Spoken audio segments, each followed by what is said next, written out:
3 quiz हो चुके हैं। किस किसने दिया था?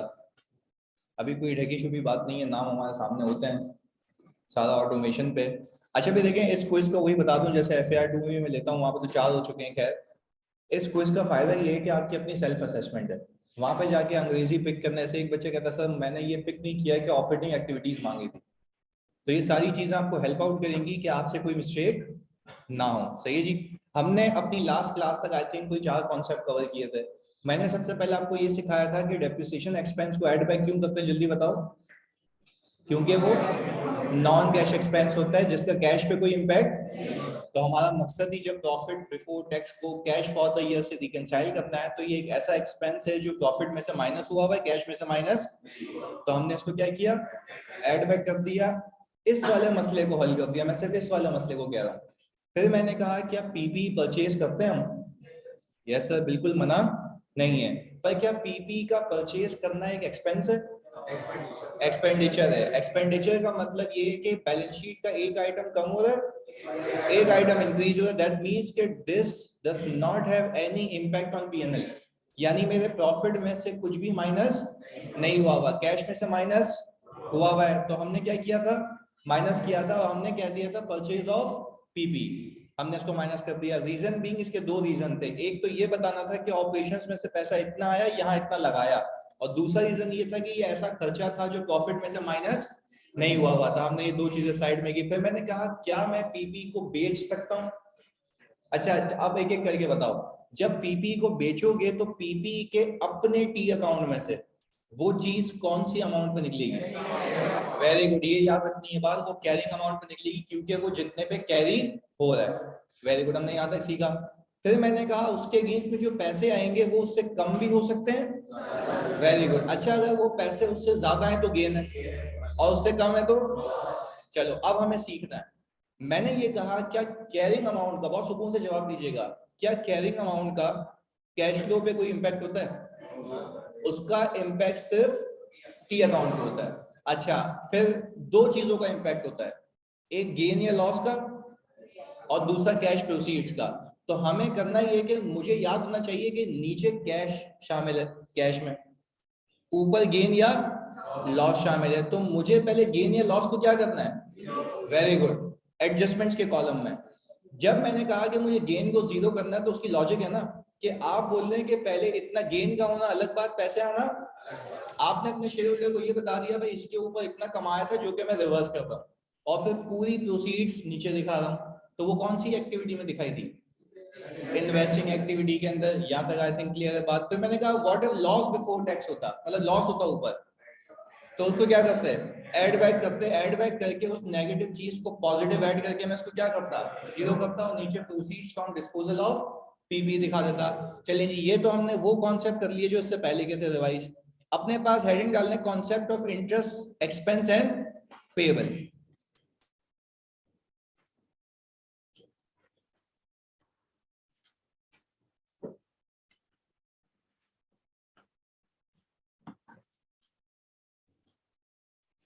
हाँ भाई, ऑनलाइन में तो जिंदा हो ना। सर आपकी क्लासेस मॉर्निंग में ही होंगी? बिल्कुल मॉर्निंग में ही होंगी।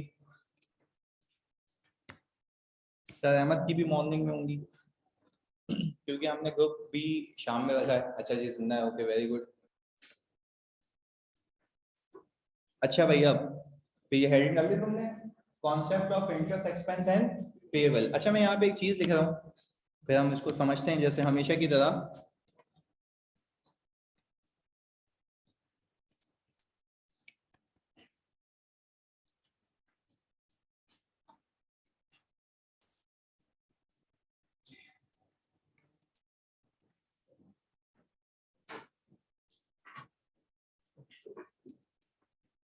जैसे पीपी में जानी हमने ये सीखा था कि गेन होना अलग बात, पैसे आना। आज हम उसका उलट सीख रहे हैं, एक्सपेंस होना अलग बात, पे होना अलग बात। इसकी बेसिक एग्जांपल लेते हैं पहले। क्या ऐसा हो सकता है कि मैंने सैलरी अपने लोगों को, यानी 100 एम्प्लॉइज है मेरे, तो अगर उन्होंने मुझे 1 महीने की सर्विस दे दी, तो क्या उन 1 महीने की सर्विस का एक्सपेंस मैं पूरे 100 एम्प्लॉइज का बुक करूंगा? यस। क्या ऐसा हो सकता है कि मैं उन 100 एम्प्लॉइज की जगह 80 एम्प्लॉइज को पे करूं? हो सकता है बाकी को पे करूं अगले महीने। तो क्या हम ये कह सकते हैं कि इट इज नॉट नेसेसरी कि जितना आपका एक्सपेंस है उतनी आपने पेमेंट भी की हो। तो एक्सपेंस का होना एक अलग बात है और पे होना अलग बात है। मैं वापस से एग्जांपल दे रहा हूं। मैंने कहा मेरी कंपनी के यानी मेरी फर्म के अगर 100 एम्प्लॉइज हैं, तो 100 के 100 एम्प्लॉय ने पूरा महीना मेरे पास काम किया, तो क्या 100 के 100 एम्प्लॉइज की इंटाइटलमेंट बनती है? तो मुझे बीइंग अ कंपनी कितने एम्प्लॉइज का एक्सपेंस बुक करना चाहिए? 100 का। अब दिमाग लगाते हैं, क्या मैं कह सकता हूं ये 100 के 100 एम्प्लॉइज का एक्सपेंस ऊपर प्रॉफिट में से माइनस हुआ होगा? एक्सपेंस है ना। अच्छा जी, मैं कह रहा हूं कि हुआ ये होगा कि 80 एम्प्लॉइज की पेमेंट हुई है, तो नीचे कैश में से कितने लोगों की पेमेंट माइनस हुई है? ऊपर नीचे, दैट मींस के डिफरेंस आ गया। यानी मेरा प्रॉफिट मेरे कैश के बैलेंस से रिकंसाइल। इस चीज को कैसे केटर करना है वो सिखा रहा। सही है जी। अभी ये पहले एक फ्रेमवर्क बनाया हमने कि क्या सीखने जा रहे हैं। अच्छा भाई, मैं यहाँ पे इलस्ट्रेशन बना रहा हूँ, फिर बाद में आप कॉपी कीजिएगा। मैंने ये कहा कि भाई हमारे पास, अज्यूम ये कर रहा हूं कि इंटरेस्ट पेबल का अकाउंट आ रहा है। ये आ गया सर 2019, ये आ गया 2020। हमने कहा मुझे ओपनिंग इंटरेस्ट पे करना था, कितने का? 1 लाख रुपए का। मैं बिल्कुल तुम्हारे लेवल पे आके बताऊंगा, सबको साथ लेके चलूंगा ताकि कोई कंफ्यूजन ना हो, क्योंकि जितने भी जार्गन है पास पेपर के या आईसीडब्ल्यू के हमें सब आने चाहिए। इधर देखिएगा। अच्छा भाई, फिर मैं यहाँ पे आपकी याद दिहानी के लिए एक कैश एंड बैंक का अकाउंट खोल रहा हूं। मैंने कहा भाई ये आ गया 1.2 मिलियन। अब आसानी के लिए यहां पे मैं ये कह रहा हूं कि भाई सेल हुई है हमारी 5 लाख रुपीस की, और सीओजीएस है हमारी, पैसे कितने हैं? अच्छा, मैं अज्यूम ये कर रहा हूं बच्चों के ये भी कैश सेल है, और ये इन्वेंट्री मैंने परचेज की थी कैश पे, और बेच भी 100% दी है। तो इतने पैसे आए, इतने पैसे, नेट पैसे कितने आए? अभी यहां तक देखते हुए मुझे लगता है कि मेरा cash inflow for the year 3 lakh rupees है। यहां तक तो कोई मसला नहीं है। अच्छा, अब आगे सुनिएगा। अभी कैश की फिगर को मैं आगे जॉट डाउन करता हूं, सही है। मैंने कहा डेप्रिसिएशन एक्सपेंस को भी हटा दो, वो मुझे आता है। मैंने जिस बैंक से लोन लिया हुआ है वो मुझे कहता है कि भाई आपको मुझे हर साल कोई 80,000 रुपए का इंटरेस्ट पे करना है। कितने का? अच्छा, अब ये 2020 का साल गुजरा, तो हमने कहा पहले तो मैं इंटरेस्ट एक्सपेंस डेबिट और इंटरेस्ट पेएबल कितने से भाई? अच्छा, इसको रियलिस्टिक रखते हैं, मैं इसको कर लेता हूं 20,000। मैं आपसे ये पूछ रहा हूं 2020 में मैंने एक्सपेंस बुक किया है, इस एक्सपेंस को बुक करने से मेरी लायबिलिटी क्या हुई है? अच्छा, मैं आपको यहाँ पे, आज के बाद आप एक और डी अकाउंट बनाएंगे। मैंने यहाँ पे अकाउंट खोल दिया इंटरेस्ट, ओपनिंग मेरा कितना? अच्छा, क्या मैं कह सकता हूं बच्चों, प्लीज सुनना, क्या मैं कह सकता हूं कि मेरी लायबिलिटी और एक्सपेंस होने की वजह से इंक्रीज होगी? अभी तभी मैं ये डिटेल में करवा रहा हूँ ताकि दिमाग में चिपके। इधर देखो, मैंने कहा भाई आओ समझते हैं, ओपनिंग इंटरेस्ट पेबल कितना था? ये इंटरेस्ट पेबल मुझे ये कह रहा है 20,000 रुपए का कि मैंने लास्ट ईयर कुछ एक्सपेंस किया था जिसमें से 20,000 रुपए पे करना बाकी है। बिल्कुल तामुल से, सुकून से, ताकि तुम दिमाग में चिपका दो उस कॉन्सेप्ट को। पहले बताओ, ये ओपनिंग 20,000 समझ आ रहा है? ओपनिंग 20,000 का मतलब क्या है? कि पिछले साल भी 80,000 का एक्सपेंस हुआ होगा जिसमें से 20,000 रुपए पे, तो वो लायबिलिटी में आ रहा है। फिर मैं दूसरा सवाल आपसे करता हूं, ये ओपनिंग लायबिलिटी किस वजह से इंक्रीज होगी अगर और एक्सपेंस होगा? भाई सीधी सी बात है, इसकी यूं एग्जांपल ले लो कि अगर मैंने किसी बैंक से लोन लिया हुआ है और अगर मैं उस लोन के ऊपर आने वाला इंटरेस्ट पे ना करूं तो वो इंटरेस्ट जमा होता जाएगा और मेरी लायबिलिटी में पार होता रहेगा। पहले बताओ ये बात समझ आई? सर सिंपल ये बात आपने क्यों समझाई भाई? ये इसलिए समझाई क्योंकि मैंने यहाँ पे लिखवाना है आपको, जो आप बाद में लिखेंगे कि इंटरेस्ट एक्सपेंस की वजह से लायबिलिटी इंक्रीज होती है। पहले बताओ ये लॉजिकली बात समझ आई? ओपनिंग 20,000 पे करने थे, बैंक कह रहा है मुझे 80 और पे करो, तो मैंने कहा मेरी कुल मिला के ऑब्लिगेशन कितनी हो गई? 1 लाख। अच्छा, अब तुम्हें सवाल के अंदर बहुत केयरफुली सुनना, सवाल के अंदर तुम्हें देगा क्लोजिंग बचा हुआ है 10,000।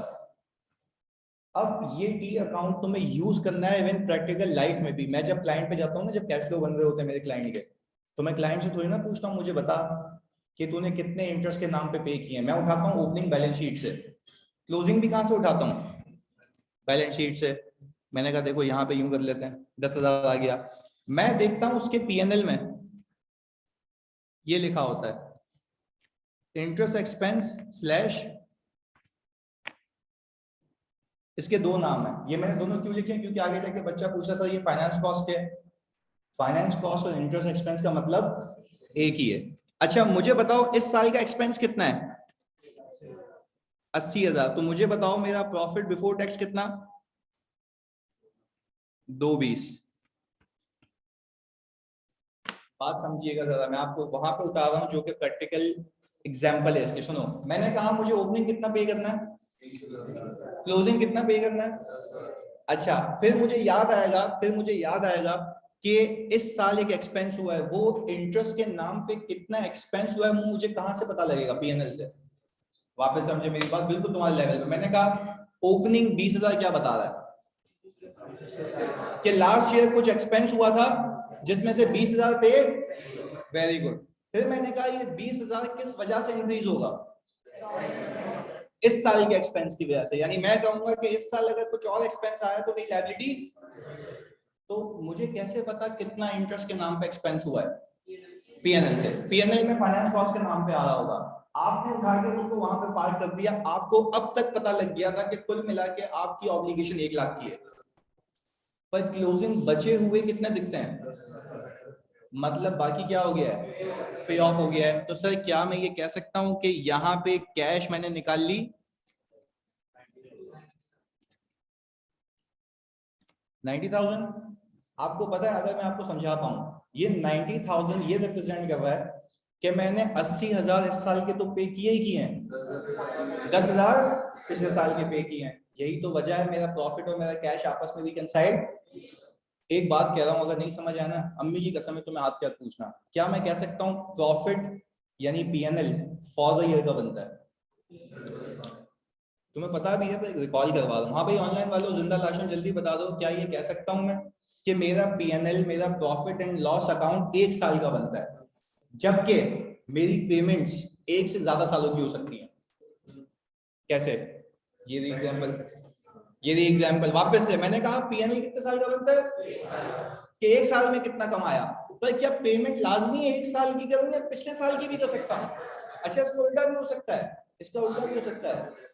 नहीं, इसका उल्टा ये हो सकता है कि हो सकता है कि मेरा एक्सपेंस ज्यादा और मैंने पेमेंट, तो मेरी लायबिलिटी क्या होगी?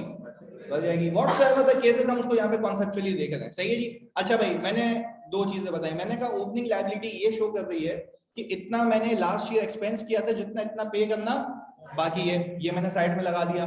फिर मैंने कहा कि ये मेरी ओपनिंग इंटरेस्ट एक्सपेंस की लायबिलिटी किस वजह से इंक्रीज होगी? और एक्सपेंस की वजह से। वो एक्सपेंस कहां से मिलेगा? पीएनएल से। मैंने कहा मेरी कुल मिला के ऑब्लिगेशन कितनी दिख रही थी? 1 लाख। बचे हुए कितने? आखिरकार बताओ ये बचे हुए पैसे कहां से मिलेंगे? बैलेंस शीट कितने आ रहे हैं? 10,000 रुपए। अच्छा अब मुझे इस अकाउंट को देख के ये समझ आ रहा है कि टोटल 1 लाख रुपीस पे करने थे इस साल के एक्सपेंस के साथ, बचे हुए कितने हैं? तो बाकी बैलेंसिंग फिगर क्या हो गए? पे हो गए। कितने पे हुए? 90,000। ये हमने बैलेंसिंग फिगर निकाल ली। अच्छा इसकी एंट्री क्या बनी होगी वो बता रहा हूं मैं आपको, एग्जाम में बनानी नहीं है। इससे हुआ होगा interest payable debit cash credit. कितने से भाई? सर क्या हम ये कह सकते हैं इसके पास कैश पेमेंट की वजह से लायबिलिटी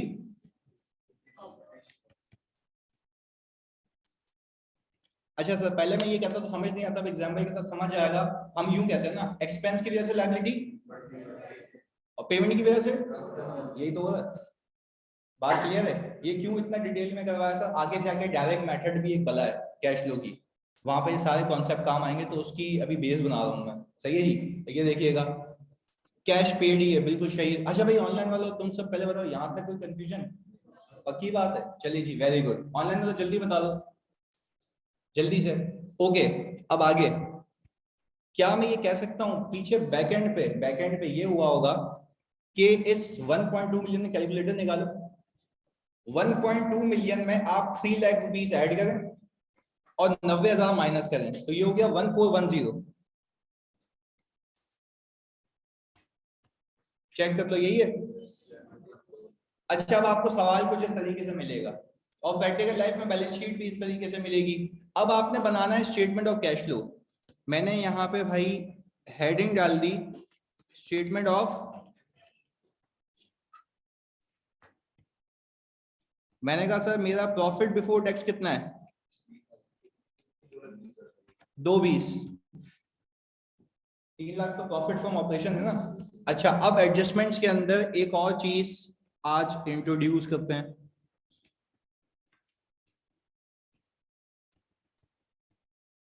इंटरेस्ट एक्सपेंस। अच्छा इंटरेस्ट एक्सपेंस कितना है? ये कितना आ गया? क्या इस बात पे यकीन रखते हो ये है प्रॉफिट या कैश फ्रॉम?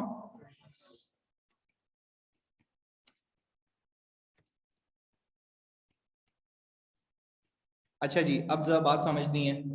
सर आपने इंटरेस्ट एक्सपेंस ऐड क्यों करा दिया? एग्जांपल दे रहा हूँ, लॉजिक दे रहा हूँ ताकि आप क्लियर हैं। अच्छा अब तक मैं पूरा फ्रेमवर्क तुम्हारे सामने रखता हूँ ताकि दिमाग उस डायरेक्शन में चले। डेप्रिसिएशन ऐड बैक होता है, समझ आता है? गेन ऑन डिस्पोजल लेस होता है, समझ आता है? अच्छा लॉस ऑन डिस्पोजल समझ आता है? अब ये समझना है।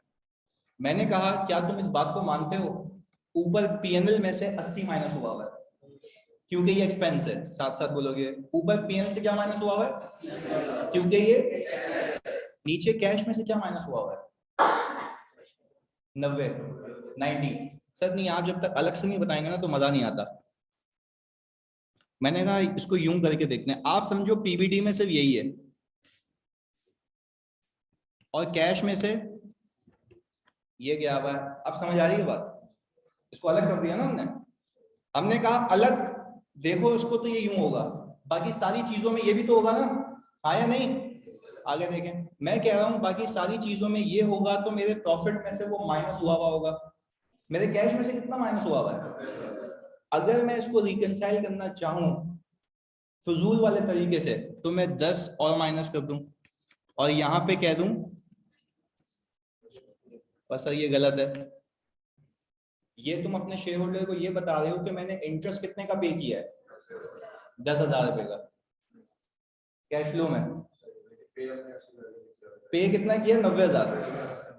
तो इस चीज को सही करने के लिए आपको IAS 7 का जो स्टैंडर्ड है वो ये कहता है, क्योंकि हमने घुस के पढ़ा है इसको, वो ये कहता है कि भाई आप पहले एक्सपेंस को जीरो करें, आप पहले एक्सपेंस को क्या करें और फिर उसकी पेमेंट पूरी दिखा दें। गेन और लॉस ऑन डिस्पोजल में भी तो ये किया था।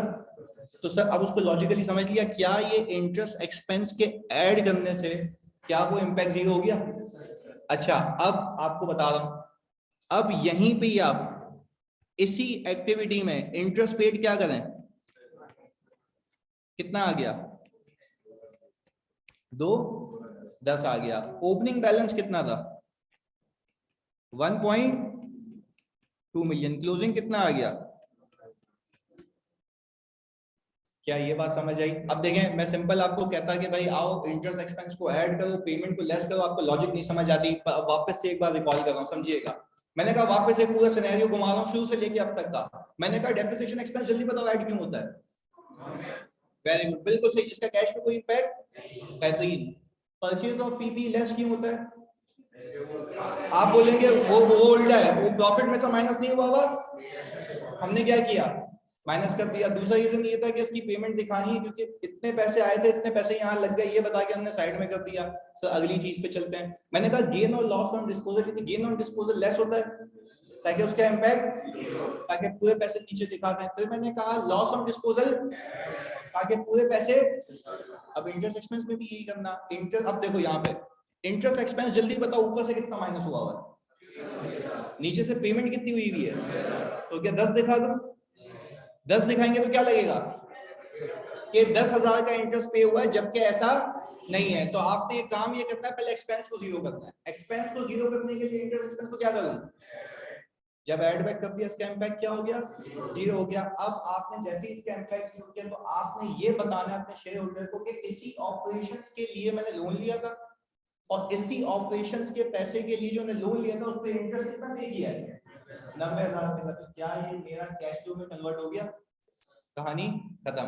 तो सर आज के बाद आपने दो अकाउंट्स बनाना, एक पीपी का और एक इंटरेस्ट पेबल का। क्या पेमेंट निकालने आ गई? पक्की बात है, प्लीज इसको कॉपी करें जल्दी से।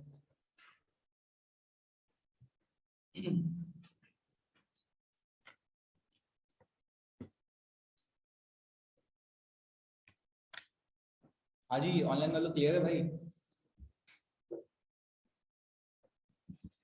वेरी गुड यार।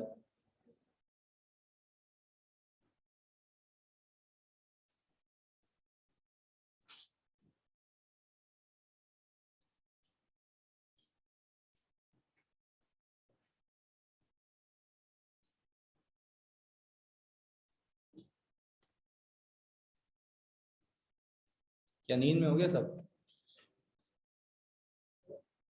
जी। अच्छा, इंटरेस्ट को देखो ऐड इसलिए किया, पहले मैंने पीएनएल बनाया, मैंने ये कहा अपने आप से, एक सवाल पूछे आप कि मेरे प्रॉफिट एंड लॉस के अंदर, मुझे बताना तुम, मेरे प्रॉफिट एंड लॉस के अंदर एक्सपेंस है या कैश पेमेंट है? एक्सपेंस है, वेरी गुड। कितने का? 80,000 रुपए का। सही है। मेरे पीएनएल के अंदर एक्सपेंस है 80,000 रुपए का, नीचे कैश कितना माइनस हुआ हुआ है? 90,000। अच्छा, ऊपर से कम माइनस हुआ हुआ है, नीचे से ज्यादा माइनस हुआ हुआ। एक तरीका तो ये है कि आप 10,000 माइनस करके रिकंसाइल कर दें, पर अगर 10,000 माइनस करके रिकंसाइल करूंगा तो क्या लगेगा कि इंटरेस्ट कितने का पे हुआ है, अल्टीमेटली वो रिकंसाइल हो जाएगा। पर अगर सही आउटफ्लो दिखाना है तो उसके लिए मैं क्या करूं, जितना एक्सपेंस है पहले उसको क्या करूं, जीरो। एडजस्टमेंट पार करी ना मैंने, एडजस्टमेंट में एक्सपेंस जीरो करने के लिए जो एक्सपेंस माइनस हुआ हुआ है उसी एक्सपेंस को क्या किया, ऐड बैक कर दिया, उसका इम्पैक्ट क्या हो गया, जीरो हो गया, और फिर वही इंटरेस्ट की पेमेंट दिखा दी। सही है। मेरे शेयर होल्डर को यहाँ से समझ आ जाएगा कि एक्सपेंस होना अलग बात है, पे होना जो उसकी मेन हेडिंग थी। स्क्रॉल डाउन कर दूं। अच्छा, ये बच्चा कह रहा था यार जानी ये लिखा हुआ एक्सपेंस होना अलग बात, पे होना अलग बात। नहीं, शहीर कह रहे हैं कि सर क्या इंटरेस्ट पेड एडजस्टमेंट्स में से लेस होगा? नहीं, interest paid cash from operation निकालने के बाद लेस होगा। और फिर यहाँ पे आप लिखेंगे, मैं आपको सिखा भी देता हूं, फिर आप यहाँ पे लिखेंगे नेट कैश फ्रॉम ऑपरेशंस। यानी आपने कहा आपने प्योर ऑपरेशन से इतना कमाया, इसी ऑपरेशंस में से इंटरेस्ट इतना पे किया, तो नेट कैश फ्रॉम ऑपरेशन इतना आ गया। मैं इसको स्क्रॉल अप कर देता हूँ, ये रहा।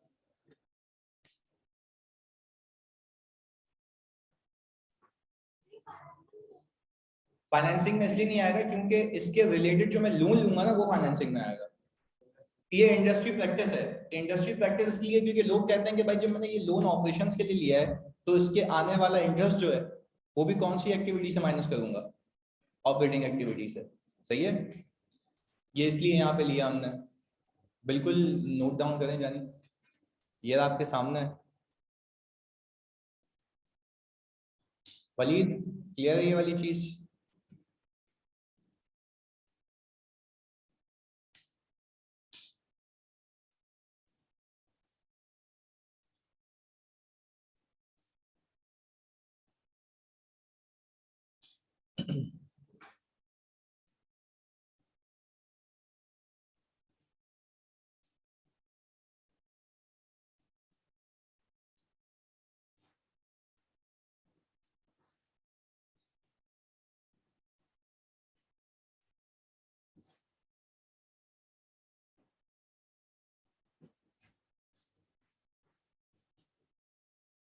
यहाँ तक हो गया कॉपी? एक बाकी भी बता दें सर। कैश फ्लो में दो मेथड होते हैं ना, डायरेक्ट और इनडायरेक्ट, दोनों कोर्स में। बिल्कुल अतीक बिल्कुल सही कह रहे हैं आप, दोनों ही कोर्स का पार्ट है।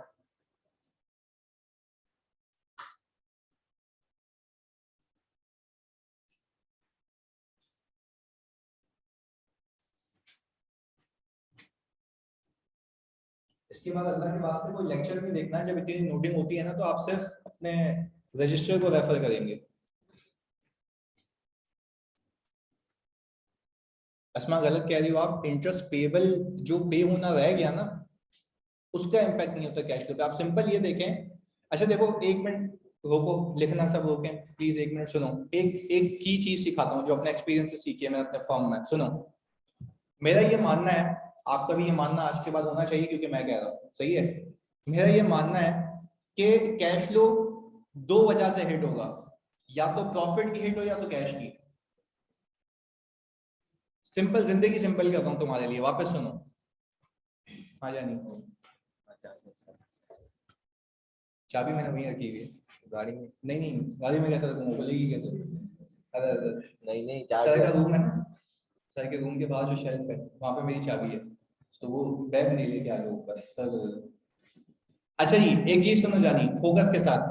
मेरा ये मानना है अपने एक्सपीरियंस से, इतनी कंपनीज को देखने के बाद, मैंने जितने भी कैश फ्लोज देखे हैं, सही है, जितनी भी बड़ी कंपनीज के, मैंने वहां पे एक चीज सीखी है। मेरा कैश फ्लो सिर्फ तब हिट होगा जब किसी भी ट्रांजैक्शन का या तो प्रॉफिट पे हिट हो या तो कैश पे हिट हो। आपने अब तक जितनी भी एग्जांपल्स मेरे साथ किए, जरा दिमाग लगाएं। डेप्रिसिएशन का प्रॉफिट पे हिट था, कैश फ्लो में आया। परचेज ऑफ पीपी का तो आया, गेन ऑन डिस्पोजल का तो आया, जो उससे पैसे आए कैश पे हिट था। चलो, इंटरेस्ट एक्सपेंस किस पे हिट था? प्रॉफिट पे आया। और इंटरेस्ट की पेमेंट कैश पे हिट था, वो आया। बात क्लियर है? ऐसे आगे मैं ऐड करता जाऊंगा चीजें। चलिए जी, अब उसको कॉपी करें। आई होप अस्मा अब ये क्लियर है आपको।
हाँ भाई, ये कॉपी हो गया।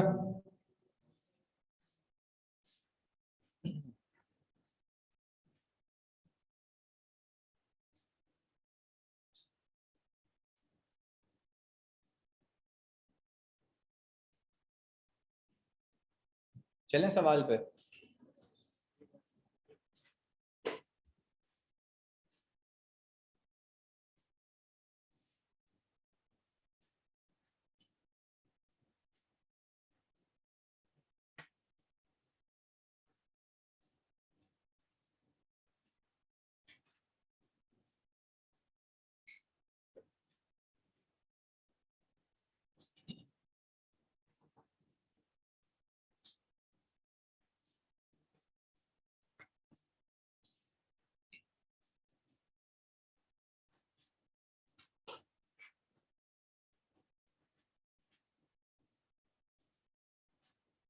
हाँ भाई, आई थिंक सब लिख चुके हो।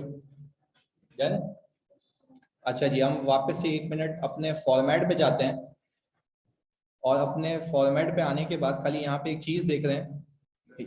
यहाँ पे देखो क्या आ रहा है, ऐड हो रहा है, और यहाँ से इंटरेस्ट पेड क्या हो रहा है, लेस हो रहा है। तो आई होप आपको इसकी लॉजिक क्लियर हो चुकी है। अब देखो, एक एक करके ये सारे आइटम्स हाईलाइट होते जाएंगे और हमारा कैश फ्लो कंप्लीट हो जाएगा।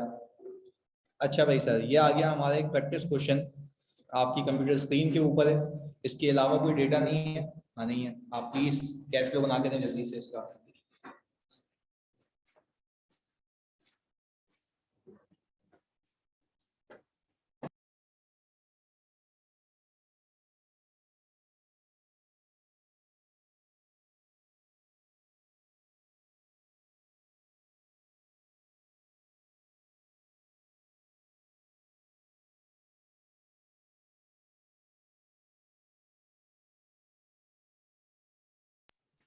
अच्छा टाइम लिमिट के साथ, हाँ ये आपने करना है कोई 6 मिनट में हो जाएगा आपसे चैम को।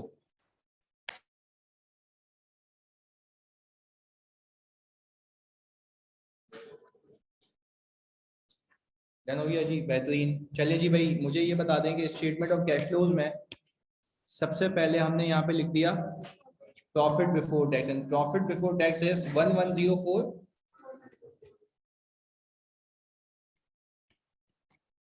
अब सर यहाँ पे होनी है एडजस्टमेंट्स। अच्छा भाई, एडजस्टमेंट्स के लिए हमने वर्किंग करनी है। वर्किंग हमारे लिए पीपी का डी अकाउंट है, ओपनिंग कितना है पीपी का 550, और क्लोजिंग कितना है जानी 609। अच्छा फिर इसने यहाँ पे नीचे बताया कि डेप्रिसिएशन है 40,000 रुपए का, और कंपनी ने डिस्पोज किया है, कैरिंग अमाउंट है उसकी 25,600। अच्छा भाई, इसने ये नहीं बताया कि एडिशन कितने की है, 1,25।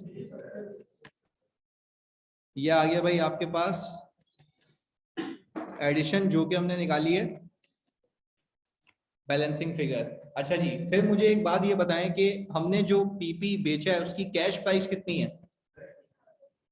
30,000। हमने कहा इसकी कैरिंग अमाउंट थी 25, 4,400 का आपके पास आ गया ये भी वर्किंग में आ गया हमारे पास। क्या सिर्फ ये वर्किंग, एक और बनानी है? वेरी गुड, इंटरेस्ट पेबल की बनानी है। हमने कहा कि सर इंटरेस्ट पेबल ओपनिंग हमारे पास है भाई 75,000, ये आ गया 89,400।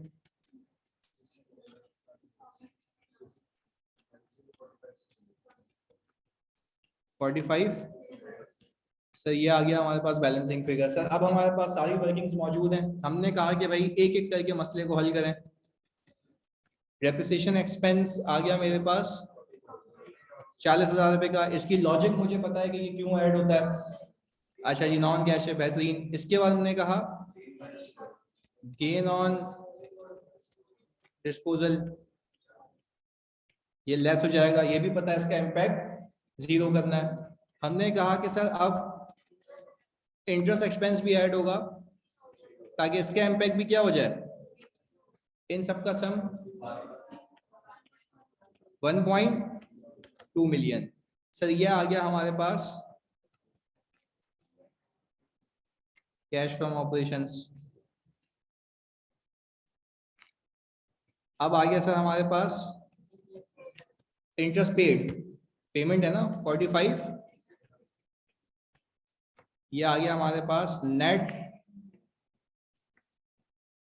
Cash from operation.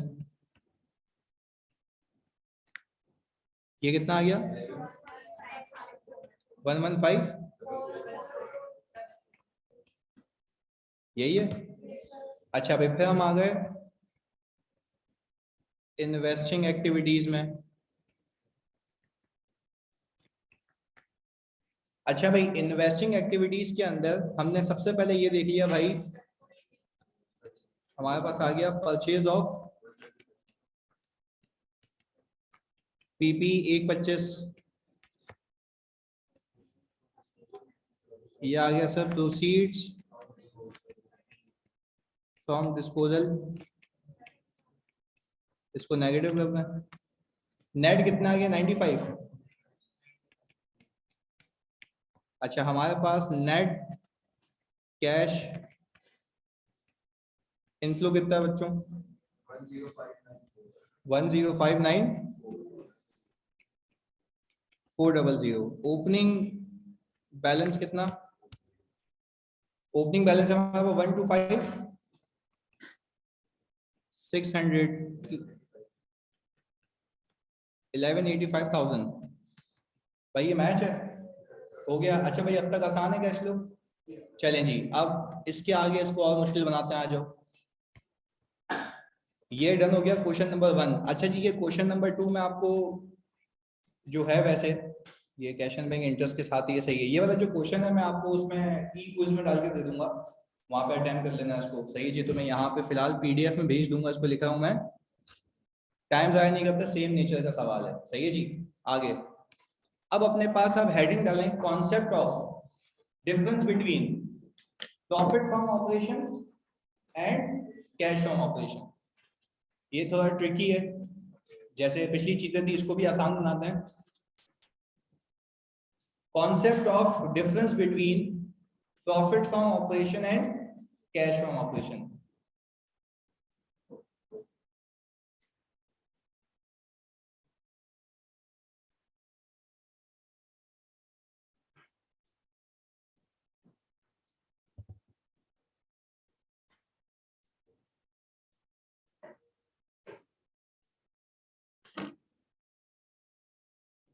हाँ जी, डाल दी हेडिंग ये।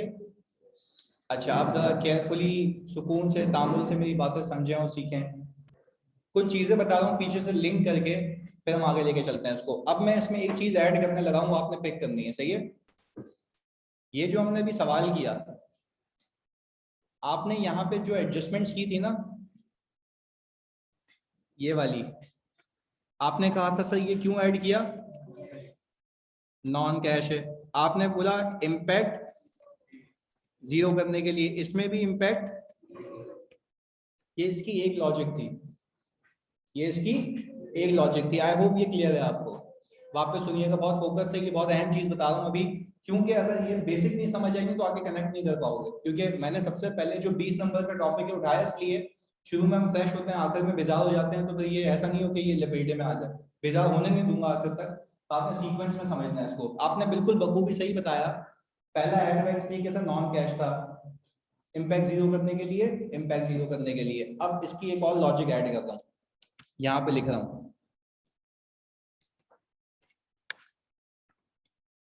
बल्कि उसको वहां से कॉपी करके लाता हूँ ताकि यहाँ पे समझा सकूं।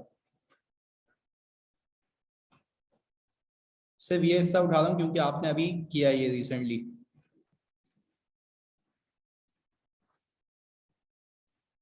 ये असल में आपने किया था। सही है जी। अच्छा, जब आपने यहाँ पे प्रॉफिट बिफोर टैक्स रखा था, सवाल में देख के बताओगे कितना था? 110 ये था ना। अच्छा, फिर आपने कहा था कि यहाँ पे आ गया कैश फ्रॉम ऑपरेशंस 1.2 मिलियन। सही है जी। अब मैं वापस से कनेक्ट कर रहा हूं पीछे से इसको। आप इसके पीएनएल में आए, आपने देखा इसका ग्रॉस प्रॉफिट भी यही था। अब एक और बात कहूंगा, मतलब एक एक करके ना, ताकि आप पे भी हावी नहीं हो ना चीजें। क्या मैं ये कह सकता हूं, मेरा इस केस में जब मैंने ऐड करवाया, इसको लेस करवाया, इसको ऐड कराया, इसके कुछ रीजन ये थे। अब मैं एक चीज इसमें ऐड करने जा रहा हूं, ये एडजस्टमेंट्स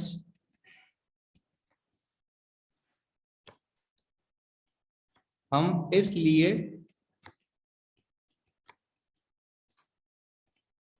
भी करते हैं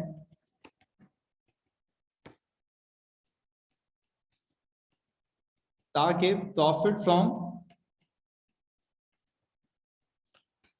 ऑपरेशंस पे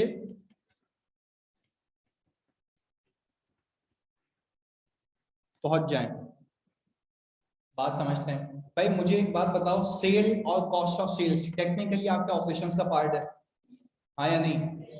बिल्कुल, अभी ना बिल्कुल फोकस होकर करना है, क्योंकि ये टेक्निकल चीज है ना, तभी तो पहले करना है। मैंने कहा सेल और कॉस्ट ऑफ सेल्स आपका ऑपरेशंस का पार्ट है। अब एक और चीज ऐड कर रहा हूं, क्या मैं कह सकता हूं ऑपरेशंस के बाद नीचे जितने भी लाइन आइटम है वो अपार्ट फ्रॉम ऑपरेशंस हैं, अदर इनकम हो गई, इंटरेस्ट वगैरह सारी चीजें। पहले बताओ ये बात क्लियर है? अच्छा, तो अभी तक जो हमने किया था, ये जो ऐड लेस करके एडजस्टमेंट्स पार की थी बच्चों मैंने, मैं ये हल्फिया कह रहा हूं कि ये एडजस्टमेंट्स के वन रीजन तो ये था। दूसरा रीजन ये है कि IAS 7 आपको कहता है कि मैं ये एडजस्टमेंट इसलिए करवाता हूं ताकि आप पहुंच जाएं एक जगह पे जिसका नाम है प्रॉफिट फ्रॉम ऑपरेशन। पर अब तक, अब जो मैं कनेक्ट करूंगा वो तुमने पिक करना है, अब तक मेरा कैश फ्रॉम ऑपरेशन इक्वल था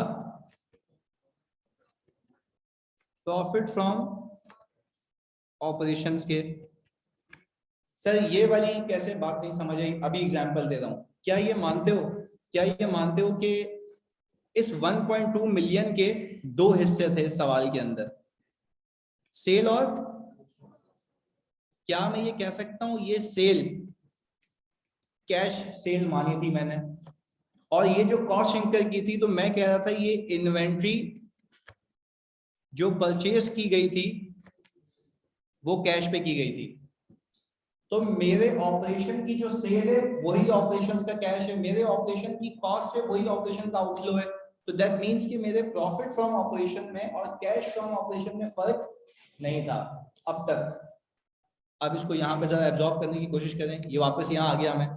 मैंने कहा कि भाई आप ये मानते हैं आपने पीबीटी से शुरू किया था, आपने ये एडजस्टमेंट्स की, इनके रीजन आपको पता है। आज मैं एक नई चीज ऐड कर रहा हूं, वो कहता ये है कि मैं ये एडजस्टमेंट्स करवाता इसलिए हूं ताकि आप पहुंच जाएं,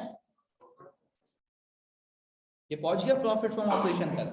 पर फिर मैं एक और चीज ऐड कर रहा हूं कि मेरा profit from operation was equal to cash from operation. फिर आपको IAS 7 ये कहता है कि जब आपका profit from operation cash from operation के इक्वल है तो आप आगे कुछ भी नहीं करेंगे, डायरेक्ट कौन सी एक्टिविटी पे चली जाएंगे, इन्वेस्टिंग पे। पर अब एक चीज ऐड कर रहा हूं, क्या ऐसा हो सकता है कि जो मैंने सेल की हो उसका कुछ पैसा आना बाकी हो? नहीं है बात समझिए। देखो मैं फिर कह रहा हूँ भाई, क्या मैं कह सकता हूँ ये एडजस्टमेंट्स करके आप लोग, क्योंकि देखो मैं डायरेक्ट यहाँ से शुरू करता ना, आपके दिमाग की बत्ती गुल हो जाती है, आप भी बागियों की तरह रट्टा लगाते हो, बोलते कि टॉपिक करना ही नहीं एग्जाम में, जबकि ये मार्क्स गेनिंग है। इसमें कौन सा तुमने अभी इतना डिटेलिंग में दिमाग लगाया? मैंने तुम्हें प्रॉमिस किया था कि इसमें कोई रट्टा नहीं होगा, लॉजिकली चीजें चलती जाएंगी, खुद ही बैठ जाएगा दिमाग में। वही कर रहा हूँ मैं अभी यहाँ पे। मैंने कहा कि 1.2 मिलियन के प्रॉफिट को मानते हो ये प्रॉफिट फ्रॉम ऑपरेशन है। दूसरी बात बताओ, क्या मानते हो ये कैश फ्रॉम ऑपरेशन है? रीजन, क्योंकि मेरी अजम्पशन थी कि जो सेल थी वो कैश सेल थी और जो कॉस्ट थी वो कैश कॉस्ट थी, मेरा कोई फर्क नहीं था। फिर आपको IAS 7 ये कहता है कि भाई वंस आप इन एडजस्टमेंट्स के बाद प्रॉफिट फ्रॉम ऑपरेशन पे पहुंच गए, अपनी बैलेंस शीट में जाके देखो कोई अकाउंट रिसीवेबल जैसा हेड तो नहीं है। मैंने आज तक जितने भी सवाल किए उसमें बैलेंस शीट में अम्मी की कसम कोई अकाउंट रिसीवेबल नहीं है। और अकाउंट रिसीवेबल के ना होने का मतलब पता है कि कोई पैसा रिसीव होना बाकी नहीं है। तो फिर वो कह रहा है कि जब तुम खुद कह रहे हो कि कोई पैसा रिसीव होना बाकी नहीं है, तो इस केस में मेरा cash from operation was equal to profit from operation. तो मैंने इसके आगे कोई फर्दर एडजस्टमेंट नहीं की थी। पर अब वो आपको यहाँ पे रोकेगा और बोलेगा ऐसा हो ही नहीं सकता कि कोई बिजनेस उधार के बगैर चलेगा, कोई बिजनेस। अच्छा, आप एक और चीज यहाँ पे लिख रहा हूं, आप अगर मुझे बता पाए, क्या मैं कह सकता हूं उसी सवाल में देख के तुम बताना मुझे, क्या मैं कह सकता हूं इस 1.2 मिलियन के ब्रेकअप में सेल है 1.5 मिलियन की और COGS है 3 लाख रुपए की। सर यहां से देख लेते हैं, ये रहा, यही है ना। आपने यहां से शुरू किया था और एडलेस करा के यहां पहुंच गए। इसको मैं क्या कह रहा हूं, प्रॉफिट फ्रॉम ऑपरेशन। साथ साथ क्या कह रहा हूं, कैश फ्रॉम ऑपरेशन। पर बेटा कैश फ्रॉम ऑपरेशन तो उस केस में कह रहा हूं कि मैं अज्यूम कर रहा हूं कि ये पूरे पैसे रिसीव और ये पूरी कॉस्ट इनकर, तभी कोई मसला नहीं है। पर क्या ऐसा हो सकता है बच्चों कि इस 1.5 मिलियन में से कुछ पैसा रिसीव होना, अभी ये जो बात बोलूंगा ना नहीं समझ आए तो मैं तुम्हें आज तक डांटा भी नहीं है, कुछ बोला भी नहीं है ना, बेझिझक पूछना, क्योंकि आप टेक्निकलिटीज ऊपर जा रही हैं। और क्या मैं कह सकता हूं कि 1.2 million is net of sales and cost of sales.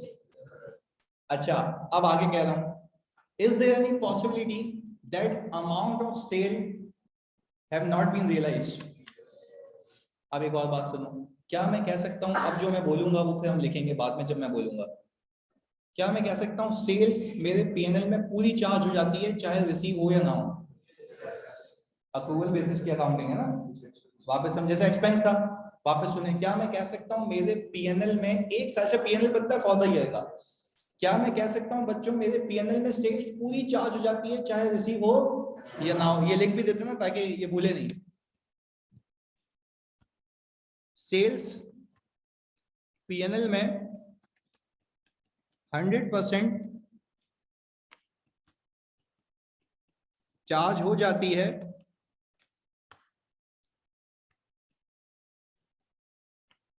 चाहे रिसीव हो या ना हो। अब तुमने फोकस होकर मुझे बताना है, ये मैं कनेक्ट करूंगा फिर तुम्हें अगले सवाल पे ले जाऊंगा। तो देखो, अब एक और बात का मुझे जवाब दो तो मजा आ जाए। अगर मैं इसी सवाल के अंदर एक गेम ये करूं, एक गेम कि मैं बोलूं कि भाई वही पूरा डेटा उठा के यहाँ पे लेके आऊं, सही है, मैंने कहा कि भाई सही है ये सारी चीजें अपनी जगह, और मैं कहूं कि मेरे पास वो ईयर कौन सा था, इसमें ईयर देख लेते हैं 2020, मैंने कहा 2020 और ये 2019, मैंने कहा यहाँ पे 0 है और ये आ गया मेरा अकाउंट रिसीवेबल। फोकस कीजिएगा यहाँ पे,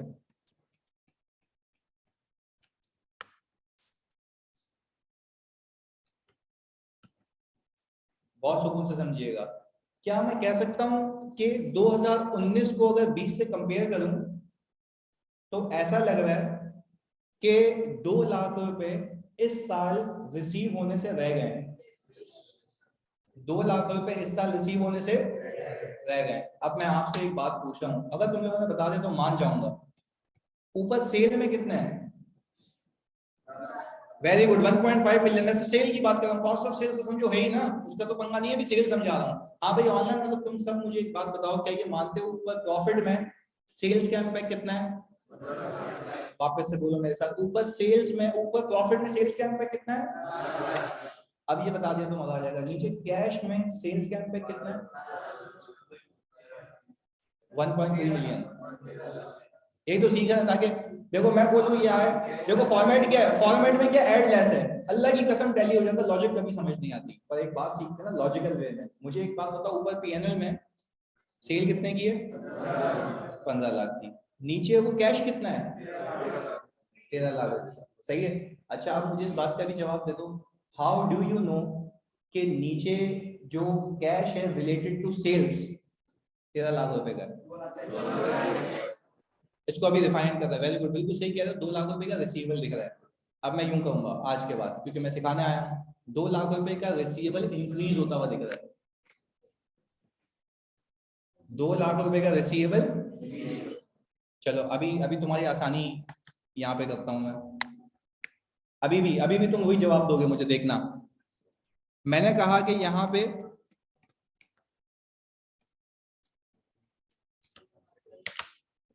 2 लाख रुपए का क्या है, पता है ये क्या शो कर रहा है? मैंने इस साल जो सेल की थी 1.5 मिलियन की। देखो ये जो बातें कह रहा हूँ ना, इसमें इतनी सी भी कंफ्यूजन हो तो मैं हाथ क्या मुझसे पूछनी है, क्योंकि मैं लॉजिकल वे में बता रहा हूँ, कोई रट्टा नहीं लगवा रहा, ताकि खुद ही चले चीजें। मैं फॉर्मेट तो बता सकता था ना, ये 2 क्लासों में खत्म हो जाता कैश फ्लो, या मैक्सिमम 4 में, पर तमीज से समझते हैं इसको ताकि पेपर में कंफ्यूज नहीं हो। जैसा भी सवाल पूछे ऐसी की तैसी उसकी। तो सुनो, मैंने ये कहा क्या मानते हो मैं जितनी सेल करूंगा उतने से मेरा रिसीवेबल बढ़ेगा?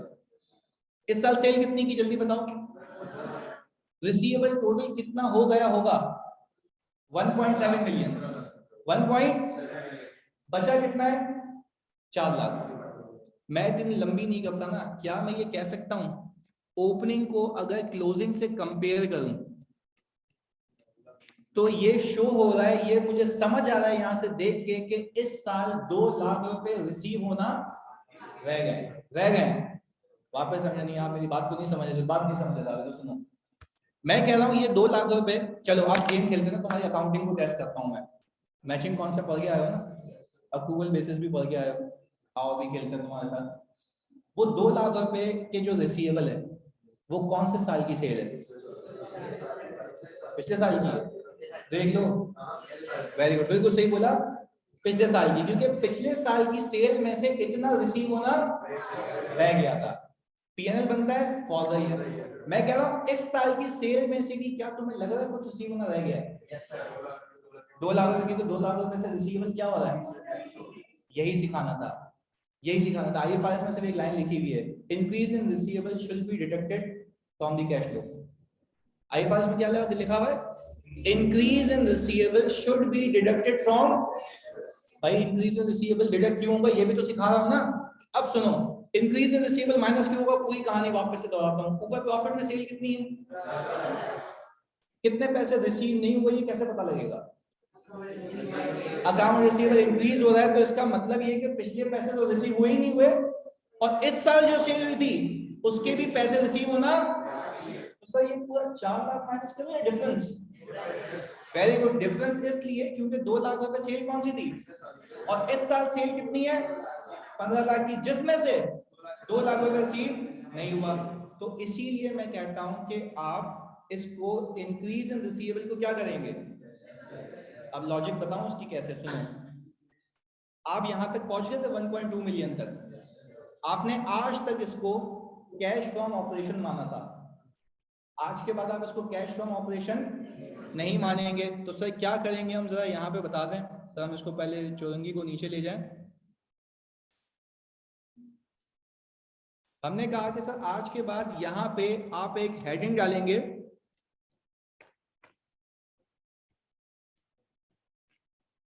Working capital changes. सर इस अंग्रेजी का भी मतलब बता दें जब इतना टेक्निकल जा रहे हैं। वर्किंग कैपिटल चेंजेस का मतलब है कि एक तो कैपिटल होता है लोगों से पैसा लेना, एक होता है आपका पैसा बिजनेस में फंस जाना, यानी आपका वर्किंग कैपिटल, यानी आपका जो काम चल रहा है उसके अंदर आपका पैसा क्या हुआ, फंस गया है। उसको अंग्रेजी में क्या कहते हैं, वर्किंग कैपिटल। पर चेंजेस क्यों लगा दिया आगे, क्योंकि वो क्या हो रहा है, चेंज हो रहा है। कभी पैसा ज्यादा आ जाएगा, कभी पैसा कम होगा, इसलिए इसका नाम क्या दे दिया, वर्किंग कैपिटल चेंजेस। अब जरा प्लीज फोकस करिएगा इधर। अब मैं तुमसे पूछूं, यहां पे मैं एक चीज लिखूंगा, इंक्रीज इन रिसीवेबल कितना था। अब मुझे एक बात बताएं खुदा के वास्ते कि इसको जो माइनस किया तो ये क्या आ गया, 1 मिलियन। इस 1 मिलियन को मैं कहूंगा ये क्या है, कैश फ्रॉम ऑपरेशन। अब अगर मैं बच्चों जरा यहां से मैच कराऊं ना आपको, सेल कितने की हुई थी, और मैं आपसे ये पूछूं कि कैश सेल कितने की हुई थी, 1.3 मिलियन। 1. तो 1.3 मिलियन में से अगर 3 लाख रुपए माइनस करूं तो कितना बचेगा, हाँ 1 मिलियन। वापस देखो कोई मसला नहीं है, बिल्कुल सुकून से सीख रहे हैं आज। मैंने कहा चलो भाई वापस से एक साइकिल को रिपीट करते हैं। मैंने कहा सबसे पहले क्या उठाओगे, प्रॉफिट बिफोर, उसमें करोगे एडजस्टमेंट्स। अब एक एक करके बताओगे, डेप्रिसिएशन एड बैक क्यों होगा, very good. Gain on disposal less क्यों होगा, इंपैक्ट जीरो करना है। फिर मैंने कहा कि आपका इंटरेस्ट एक्सपेंस एड बैक क्यों होगा, इंपैक्ट जीरो करना है। मैंने कहा ये तो वन रीजन हो गया। दूसरा रीजन क्या है, एड लेस करके कहां पहुंच जाते हो, प्रॉफिट फ्रॉम ऑपरेशन पे। Profit from operation will be equal to cash from operation अगर कोई रिसीवेबल ना हो। मैंने कहा कि अब जब मैंने सवाल को देखा तो क्या इस सवाल के अंदर तुम्हें कोई रिसीवेबल दिख रहा है, यस। मैंने कहा जब सवाल में तुम्हें रिसीवेबल दिख रहा है और वो इंक्रीज होता हुआ दिख रहा है, इंक्रीज होता हुआ दिखने का मतलब ये है, अच्छा इंक्रीज तो फॉर द ईयर की वजह से होगा ना, पिछला तो पीछे क्लोज हो गया। मैं कह रहा हूं अगर बच्चों इंक्रीज फॉर द ईयर में हो रहा है तो क्या तुम ये बात समझ पाते हो, प्लीज बात फोकस से सुनना, क्या तुम ये बात समझ पा रहे हो कि सर अगर फॉर द ईयर की वजह से इंक्रीज हो रहा है तो कितना इंक्रीज हो रहा है, 2 लाख। तो क्या मैं ये कह सकता हूं कि इस साल, बहुत सुकून से समझना, इस साल कुछ सेल हुई थी जिसमें से फर्दर 2 लाख रुपए रिसीव नहीं हुए, पर फिर मुझे याद आएगा कि मैं जब प्रॉफिट फ्रॉम ऑपरेशन पे पहुंच गया हूंगा तो ये सेल के अंदर 2 लाख तो होंगे ना, चाहे रिसीव हुए हो। मेरा मकसद क्या है, प्रॉफिट को रिकंसाइल करना। तो क्या मैं ये कह सकता हूं कि 1.2 मिलियन 1.5 मिलियन रिसीव हो गए, उसमें से कुछ रिसीव नहीं हुए? क्या मैं कह सकता हूं वापस से, क्या मैं कह सकता हूं कि 1.5 मिलियन रिसीव हो गए, उसमें से कुछ रिसीव? आखिर बार बता दो ये कैसे पता लगेगा सवाल में, रिसीवेबल अकाउंट को। अगर रिसीवेबल अकाउंट इंक्रीज होता हुआ दिखेगा तो ये इस बात की निशानदेही है कि इस साल कुछ पैसे रिसीव होने से, क्या वो मेरी सेल नहीं थी? सेल थी बट उसमें से पैसे रिसीव। और लॉजिकल, अगर मैं वो जो पैसे रिसीव नहीं हुए वो माइनस कर दूं तो मैं कहां पहुंच जाऊंगा? कैश फ्रॉम ऑपरेशन पे। बात समझ आई? तो सर अब गेम ये है कि इंक्रीज इन रिसीवेबल क्या होता है? फिर लॉजिक पूछे तो क्यों नहीं? आप पूरा पूरा बताएंगे ना, मुझे इतनी मेहनत की है भाई, आप पूरा ये बताएंगे कि कैश फ्रॉम ऑपरेशन पे पहुंचने के लिए तो होगा, इसलिए होगा क्योंकि सेल हो जाती है फॉर द ईयर की पूरी चार्ज। साथ साथ बोलोगे सेल हो जाती है फॉर द ईयर की पूरी चार्ज। लाजमी नहीं है कि उसका पैसा रिसीव, और वो पैसा रिसीव नहीं हुआ तो कहां से पता लगेगा? अगर रिसीवेबल का अकाउंट इंक्रीज होता हुआ दिखा है, दिस मींस कि ये इस बात की निशानदेही है कि सेल पूरी हो चुकी है जिसमें से इतना पैसा, और इतना पैसा नहीं आया तो शेयर होल्डर को बताओ कि ये पैसा रिकवर नहीं हुआ, ताकि शेयर होल्डर वहीं भी आपको सीधा करते हैं कि भाई इंसान के बच्चे बन के हमारे पैसे रिकवर करो। देखो यही तो बात है। एक बात सिखाता हूँ तुम्हें, जब तुम आगे इंशाल्लाह भी जाओगे, ग्रो करोगे फाइनल लेवल तक या फर्म में, कैसे बंदे को पता लगता है भाई एक बंदा बेचे जा रहा है? मैंने क्या किया, अपनी पॉलिसी को ना रिजिडनेस से कम किया। मैंने बोला आओ भाई उधार ही उधार, एक एक साल बाद पैसे देना। सेल आती जा रही है, प्रॉफिट इंक्रीज होता जा रहा है, वहां पे कैश फ्रॉम ऑपरेशन मेरा कोई हजारों में आ रहा है। शेयर होल्डर बोल रहा है वाह भाई वाह, बेचे जा रहे हैं, पैसे तेरे बाप के हैं जो लगाया जा रहा है वहां पे। तो मुझे एक बात बताओ, शेयर होल्डर को कैसे पता लगेगा कि ऑपरेशन से पैसा आ रहा है नहीं आ रहा, कौन सी एक्टिविटी में से? और अगर उसको रिसीवेबल ज्यादा इंक्रीज होते हुए दिखे तो वो तुम्हारी बजा देगा। बात समझ आ रही है? तो इसलिए ये पूरा कॉन्सेप्ट है, देखो किस तरीके से इसने ड्राफ्ट किया है। अच्छा अब आखिरी बार, मेरी मोहब्बत में मुझे पता है मैं 3 बार रिपीट कर रहा हूं, आखिर में शुरू कहां से करना है? प्रॉफिट बिफोर टैक्स से। Depreciation add by Q, interest expense add by Q, gain on disposal less Q. दूसरा रीजन का क्या पहुंचूंगा? प्रॉफिट फ्रॉम ऑपरेशन पे। सर आप क्यों कह रहे हैं कि profit from operation cash from operation अलग होते हैं? हो सकता है कि कुछ पैसा रिसीव, अब ये भी बताओ कहां से पता लगेगा? अकाउंट से। अगर अकाउंट रिसीवेबल इंक्रीज हो रहा है तो ये शो कर रहा है कि इस साल की जो सेल हुई है उसमें से इतने पैसे रिसीव। क्या करूं उसको? शेयर होल्डर को बोलूंगा भाई कमाया इतना है, इसमें से इतने पैसे, जैसे ही माइनस करूंगा तो मैं पहुंच जाऊंगा। आगे की कहानी बिल्कुल सेम है। बात समझ आई? क्या इंटरेस्ट पेड नहीं माइनस करोगे? इन्वेस्टिंग एक्टिविटी नहीं होगी तो अपनी जगह होगी, मैंने खाली इसको यहाँ पे ऐड कर दिया है। क्लियर है? प्लीज कॉपी करें इसको, वो सीखेंगे। बैड डेट अलग कॉन्सेप्ट है। आगे इन रिसीवेबल डिक्रीज भी होगा, वो भी सीखेंगे अभी, वो अभी सीखते हैं।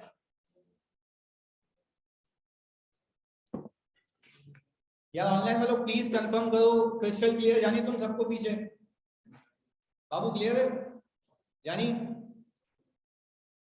पीछे क्लियर है पक्का?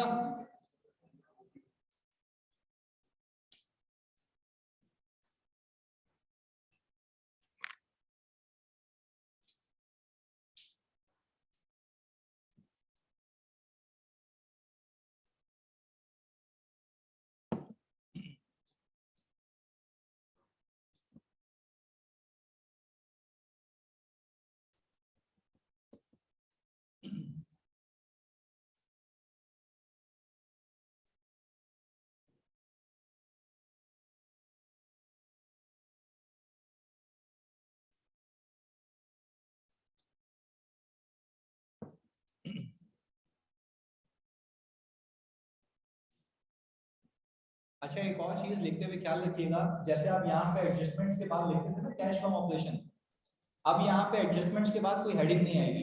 सिर्फ आपको दिमाग में रखना है कि ये क्या है, प्रॉफिट फ्रॉम ऑपरेशंस। वापस रिपीट कर रहा हूँ, केयरफुली सुनिएगा।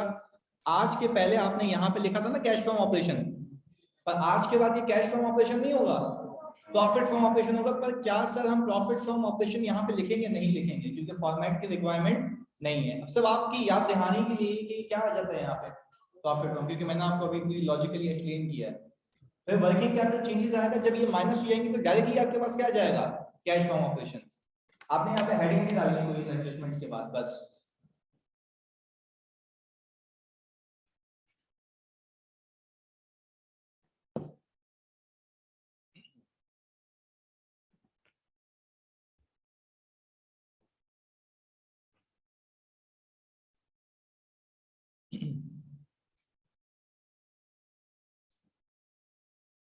चार्जर नहीं लगा दी क्या?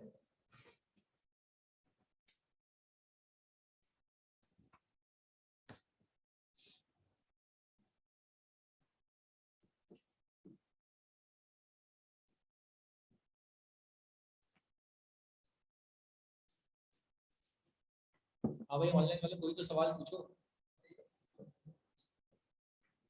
हाँ भाई साथ सोहान ऑल क्लियर ओके।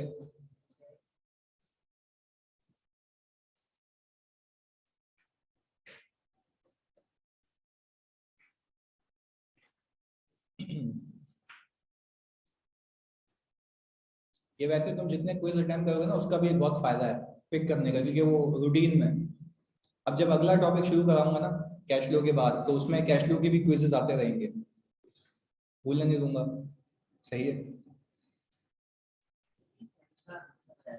जी। ये वर्किंग कैपिटल चेंजेस की हेडिंग बता दो। अच्छा वर्किंग कैपिटल अलग से हेडिंग बनेगी। देखो आपने क्या किया, एडजस्टमेंट्स के बाद ये टोटल निकाल दिया, इसके आगे कुछ नहीं लिखना, फिर इसी के नीचे बस वर्किंग कैपिटल चेंजेस की हेडिंग, ताकि शेयर होल्डर को ये बता सकूं कि अब मैं तुम्हें वो बता रहा हूं कि कितने पैसे नहीं आए। ये हेडिंग का नाम है। और ये वाली हेडिंग इंक्रीज इन रिसीवेबल, वैसे आपने बताया लेकिन डलेगी। हाँ ये तो समझाने के लिए आइडियली ये हुआ करता था जी। क्वेश्चन अटेम्प्ट करने का टाइम मैंने उस दिन वैसे किसी यहाँ पे हमारी बहन ने पूछा था, तो उन्होंने जब मल्टीप्लाई किया था 20 नंबर को तो 36 मिनट आ रहे थे, पर हम इसको 25 में खत्म करेंगे। नहीं सर अभी आपको क्विज दे रहे हैं पर डिटेल्स जो अच्छा वो क्विज वो तो लेट 5 मिनट में 5 मिनट में 6 मिनट 7 मिनट अभी तो खैर है ना, प्रैक्टिस कर रहा है। सही है सर। ओरिजिनल फॉर्मेट में इंक्रीज इन रिसीवेबल शो करते हैं। अच्छा यकीन नहीं है तुम्हें भाई की बात पे? भाई हिबा हमारी बहन कह रही है कि सर जरा प्लीज आप फॉर्मेट दिखा दें। अच्छा पहले बताओ ये कॉपी हो गया माइनस में, ये क्या हो रहा है यहाँ से? लॉजिक पता है कि प्रॉफिट फ्रॉम ऑपरेशन होना अलग बात, कैश आना, जितना कैश नहीं आया उतना आप माइनस करते हैं। और सिंपल कैश नहीं आया वो कैसे पता लगेगा? ओपनिंग को क्लोजिंग से कंपेयर करके। क्लियर है? बिल्कुल उस्मान अभी वो बताते हैं। अच्छा जी अब ये तो कॉन्सेप्ट हो गया आपका सर, बल्कि आज मैं इतना ही रखता हूँ। सही है जी। डिक्रीज और फिर बकाया कॉन्सेप्ट हम करेंगे अगली क्लास में। 11 तक तो क्लास नहीं है मेरी, अभी तुम्हारी आवाज निकल रही है, वैसे चुप बैठे हुए थे। चलो ओके, अल्लाह हाफिज।